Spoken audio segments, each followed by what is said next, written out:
Sa wakas, natuklasan na ni Mark ang tunay na kahulugan ng tapang. At ito ay ang kakayahang ibigay ang sariling buhay para sa mga minamahal. Ngunit bakit huli na nang maunawaan niya ito? Magawa pa kaya niyang makabawi sa kanyang mga kasalanan sa ama?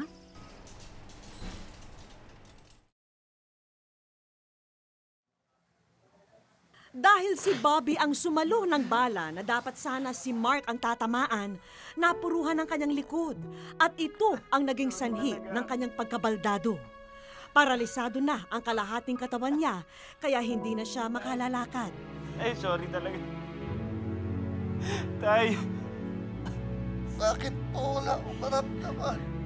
Tay! Yung likod. Hindi ako makagalaw.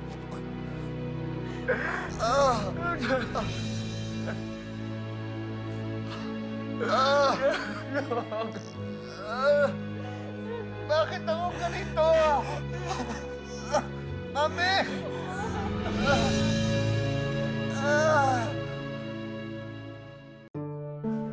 Makalipas ang 6 na taon mula nang mabaril, eto na ngayon si Bobby, isa ng baldado. Ang dating matikas na haligi ng tahanan, ngayon bawat kilos ay inaalalayan. Hindi madali ang naging pagtanggap ni Bobby sa pait ng kanyang sinapit. Gusto ko makapag-aral ng buhay yun. Para matulungan sila. Dahil wala akong pinakakaisa kanila kundi hinihinig sa mga tao.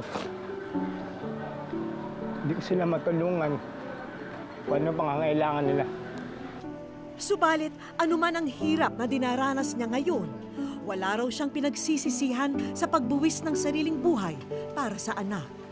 Sa ngayon sa nangyari sa akin, talagang pamilya ko ang inspirasyon ko.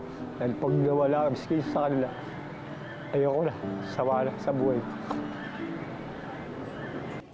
Para sa anak ni Bobby na si Rollins, ang pangyayaring yon ang nagmulat sa kanya para tuluyang magbago. Marahil ay naging pagkakataon daw ito noon upang maituwid ang kanyang pagkakamali. Naiyak ako pag nakikita ko siya ganyan. Pag pinapaliguan ko siya, malaki yung pangaloob sa kanya kasi hindi naman dapat ganun mangyari. Kung di ako nakialam sa mga away-away nila, hindi mangyari ganun.